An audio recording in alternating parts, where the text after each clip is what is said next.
The 7 things you should be talking about today.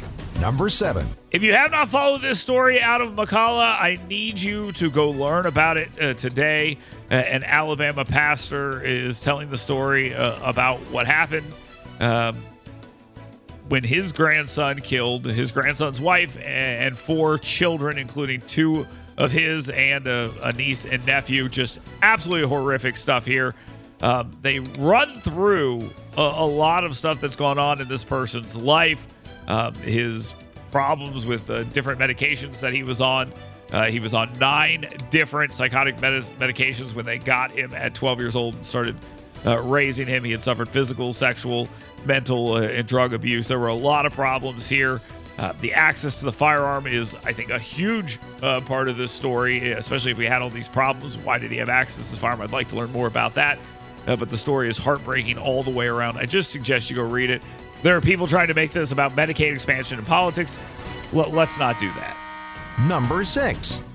2 Alabama Republican lawmakers, Representative Reed Ingram and Senator Will Barfoot, have continued the discussion of a bill allowing the governor or attorney general, this is what the suggestion is, to appoint an interim state-appointed police chief for cities facing significant police staffing shortages. That's how they're framing it.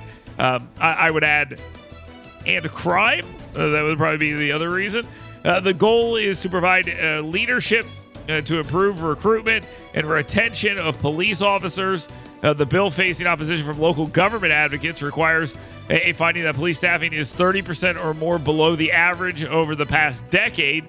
Interim chiefs would serve under the state authority until the public safety threat is resolved. And that, I think, is going to be a pretty hard thing to get through the legislature, because what exactly are they going to do and how are they going to do it? Number 5.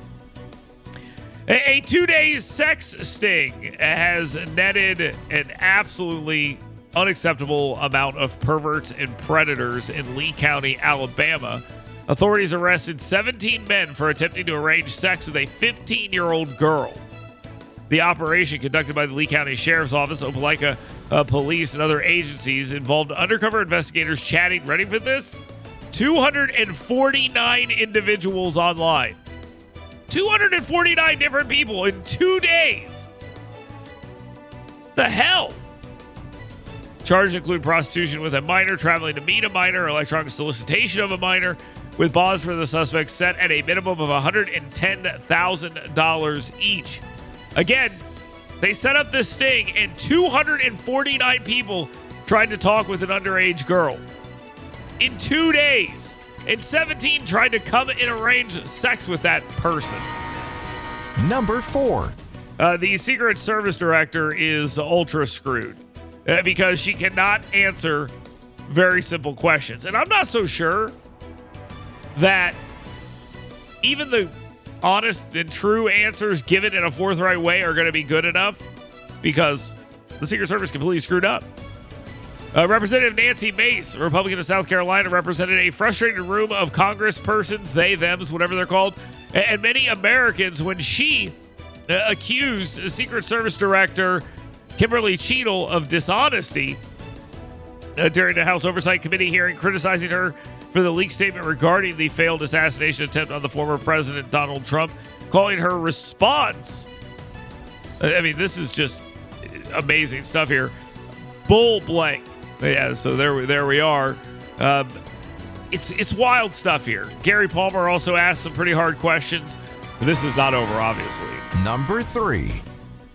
More Alabama Democrats get on board with Vice President Kamala Harris, including the official state party, which is worth absolutely nothing. It might be a net detriment. Yeah, it might end up being a net detriment to Kamala Harris's presidency, because the Alabama Democrats are a mess. The candidate for the newly gerrymandered 2nd Congressional District, Shamari Figures, he's on board as well. State Democratic Party Chair Randy Kelly highlighted, wink, wink, it was highlighting the Harris successes. I don't know what they are, nor does he, claiming success for unconstitutional student loan forgiveness and jobs created by the end of the pandemic. I guess that's the best they can do. Figures talked about, quote, the threat to democracy, end quote, lie, and claimed President Joe Biden led the nation through the pandemic, but could not state a single Harris accomplishment. Does anyone know why it's so hard to have a Harris accomplishment? Because she's never had one. Number 2. After suggesting Democrats stop Trump by any means necessary to save democracy and offer his undying support to Joe Biden, former United States Senator Doug Jones, a Democrat of Mountain Brook, is demanding that Democrats' extraordinary bench sit down and shut up, and you get behind Kamala Harris. Quote, I would like to see all the folks that we, and again, an extraordinary bench of talent, governors, senators, members of Congress, others that can step into the role of candidate, as also stepped into the role of being president, but let's hold off.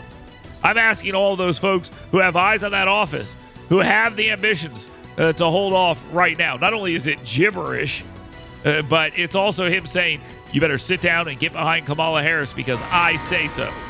And now time for the number 1 thing you should be talking about today.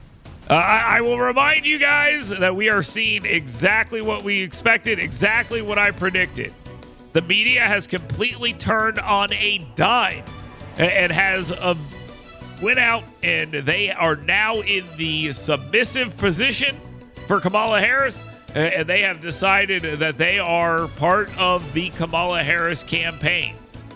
So they are assuming the position that we all knew they were going to get into, with many on the right declaring that the 2024 presidential race is over, with former President Donald Trump ready to move back in. It's the 1600 Pennsylvania Avenue. They're probably right. Don't get me wrong. I'm not suggesting that Kamala Harris is a good candidate or anything, but the campaign for Vice President Kamala Harris is receiving glowing media attention.